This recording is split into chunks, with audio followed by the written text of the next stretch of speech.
Firstly, thank you, BCMD, for giving me this opportunity to share my insights on this very important topic, education, economy, and employment in the light of the COVID-19 pandemic. I think we all agree that this is the first time we have ever experienced such a pandemic that has completely turned around the way we think of education, jobs, or economy that we used to think as normal. So basically, today I would like to share what, based on my experience, what my insights are on the education, skills, and the job market broadly. So we all know that with our schools and institutions closed for the last several months, COVID-19 has indeed shed some very harsh light on what we perceive as normal.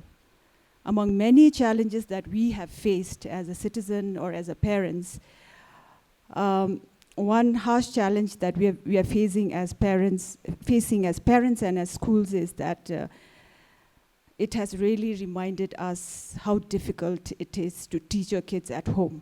So that's something, teaching is a very difficult thing. This is something all of us tend to agree. And this experience is even harder if you have a child with special needs at home. So all these things are really forcing us to imagine how schools should be in the future. It has also exacerbated the inequality more than ever, especially in terms of access to technology, as we are now compelled to rely on online learning, and how this disadvantage could lead to attainment gaps among students, risking students and families from disadvantaged background to be left further behind. Depending on the situation at home, children are now subject to abuse, neglect, nutritional insufficiency, and how these circumstances could create a barrier toward learning as per the set milestones. Home learning environment has always left a deep and lasting impact on children, and this has also cast some light on how gender roles at home, especially if both the couple have full-time jobs, and why household work, nurturing and caring work should be shared equally between and among adults living in one home. Schools are places, community places for common good of the community it serves. It creates community of practice, connecting parents, teachers, carers, students, and it's more than just teaching what's in the textbooks. Schools play some sort of a leveling role to provide children with life chances they need.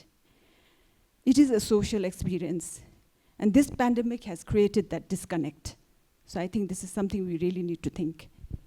I also believe that these experiences should take into account for us to focus on what's really important to us as society and nation at large. Relook at schools as social space and not something to be experienced in isolation. Also relook qualifications and exam systems to make it reliable and valid to our day-to-day experience. Relook at the school resources as a safe space, and also resources needed for effective teaching and learning.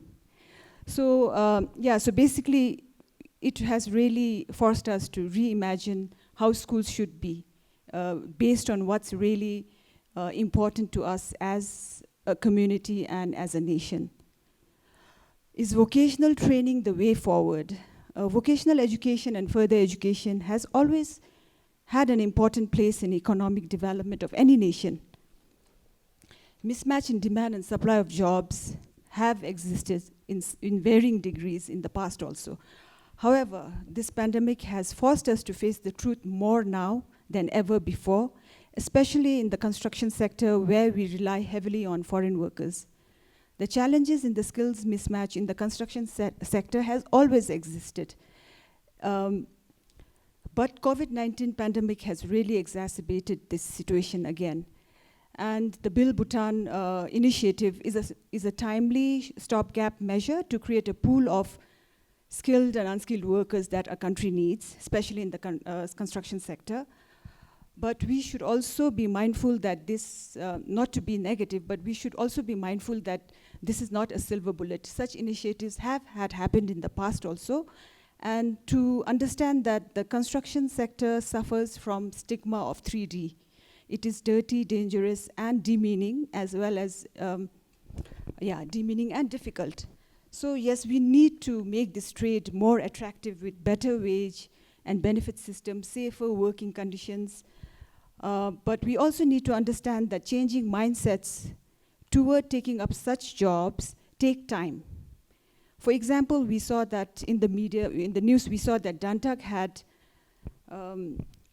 opened up positions for skilled and unskilled work in their company with a minimum of 12,000 salary, and nobody came up. So this is something we'll have to deal with in order to build our workforce.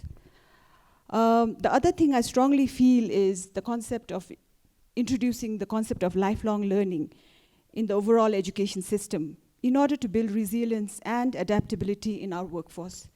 Apart from youth, adults are also at risk of being unemployed, and this pandemic has shown that this can happen. Especially, we have witnessed that many lost their jobs because of the fragility of the tourism and hospitality sector, and how they have been compelled to take up other trades and other skills. So these opportunities, these are reality that we need to face, and also understand that learning is not always progressive from bachelor's to master's to PhD, but learning can also mean unlearning certain things in order to learn new things.